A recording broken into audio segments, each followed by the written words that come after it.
Assalamualaikum warahmatullahi wabarakatuh. Bismillah, amma ba'd.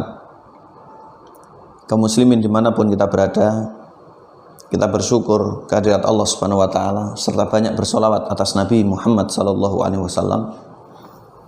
Mudah-mudahan hidup kita diberikan kelancaran oleh Allah Subhanahu wa Ta'ala. Kalau kita melihat situasi umat Islam, maka tidak dipungkiri semakin jauhnya dari zaman Nabi serta jauhnya dari tempat suci, itu pasti mengalami yang namanya kemunduran. Mundur yang dimaksud dari sisi agama atau spiritual, mulai dari keimanan, ketakwaan, demikian pula dengan berbagai macam amaliah ibadah dalam rangka taqarrub, mendekatkan diri kepada Allah Subhanahu wa Ta'ala. Ada satu hal yang ini sangat memprihatinkan dan dulu-dulu sudah diprediksi oleh Nabi Sallallahu Alaihi Wasallam. Diriwayatkan dalam kitab Sunan dan kitab Musnad, seorang sahabat yang bernama Thauban radhiyallahu an, beliau pernah berkata, Rasul Sallallahu Alaihi Wasallam bersabda, "Yushikul umamu antada alaikum kama tada'al akalatu ila qas'atiha." Umat-umat yang lain itu mengerumuni kalian, yang kalian itu diibaratkan adalah hidangan yang siap disantap di atas meja. Kemudian qala qailun, ada seorang sahabat bertanya, wa min qillatin nahnu yauma idzin ya Rasulullah, apakah kami hari itu wahai Rasul jumlahnya itu minoritas, sedikit, kurang orang? Rasulullah bersabda, bal antum yauma idzin katsir. Tidak, dan sama sekali tidak. Kalian saat itu jumlahnya banyak, bahkan mayoritas. Akan tetapi walakinnakum ghusaun ka ghusais saili. Kalian bagaikan buih di lautan. Wala yanzi'annallahu min suduri atuikumul mahabah minkum. Dan Allah Subhanahu wa Ta'ala mencabut dari hati-hati musuh kalian, orang-orang selain kalian, rasa sungkan, rasa segan, rasa takut atau wibawa kalian. Wala yadhifanallahu fi qulubihimul wahan, dan hati kalian terjangkiti dari yang namanya wahan. Kemudian ada sahabat yang bertanya, ya Rasulullah wa mal wahnu, wahai Rasul, apa yang dimaksud dengan wahan itu? Maka Rasulullah bersabda, hubbud dunya wa karahiyatul maut. Yang namanya wahan itu adalah cinta dunia dan takut yang namanya mati.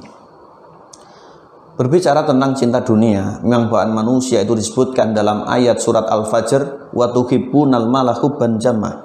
Kalian itu terhadap harta betul-betul geget setengah mati. Artinya cintanya itu mati-matian.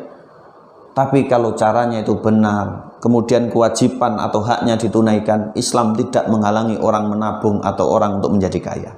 Mari kita sikapi dengan bijak, karena harta yang kita gunakan akan habis, yang kita kumpulkan akan menjadi warisan, dan yang sudah kita berikan kepada Allah akan menjadi nilai tersendiri berupa kebaikan di surga. Berbicara tentang masalah kematian, yang takut mati merupakan salah satu sebab kemunduran umat Islam. Maka orang takut mati ini diperinci. Kalau takutnya karena belum siap, amalnya sedikit. Kalau takutnya masih punya banyak tanggung jawab kepada yang lain, ini tertolerir. Tapi kalau takutnya karena cinta dunia, nggak mau kehilangan dunia, dan dia memang tidak ingin berjumpa dengan Allah, naudzubillah min dzalik, yang seperti inilah yang sangat dicela. Oleh karena itu, resep terbaik kita kembali kepada ayat suci dan hadisnya Nabi. Kita banyak ingat kematian yang akan mendatangi siapapun.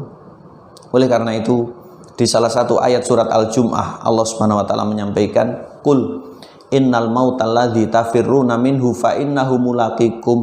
Sampaikan kepada masyarakat wahai Nabi Muhammad, sejatinya kematian yang kalian khawatiri pasti akan datang menjumpai kalian. Karena di banyak ayat Allah berfirman, kullu nafsin dha'iqatul maut, yang bernyawa pasti akan dijemput maut. Di ayat yang lain surat An-Nisa Allah juga menyampaikan, aina matakunu yudrikkumul mautu walau kuntum fi burujim musyayyadah. Dimanapun kalian berada, di balik tembok yang kokoh sekalipun, artinya kita itu seakan-akan jauh dari yang namanya kematian. Pasti kematian itu akan datang menjumpai kalian. Mudah-mudahan kematian bisa menjadi nasihat terbaik bagi kita, dan kita kembali untuk menata orientasi hidup bukan sekedar enak, mati pun bagaimana caranya untuk kita bisa mendapatkan yang enak. Rabbana atina fid dunya hasanah wa fil akhirati hasanah wa qina adzabannar. Wallahu a'lam wa akhiru da'wana wassalamu alaikum warahmatullahi wabarakatuh.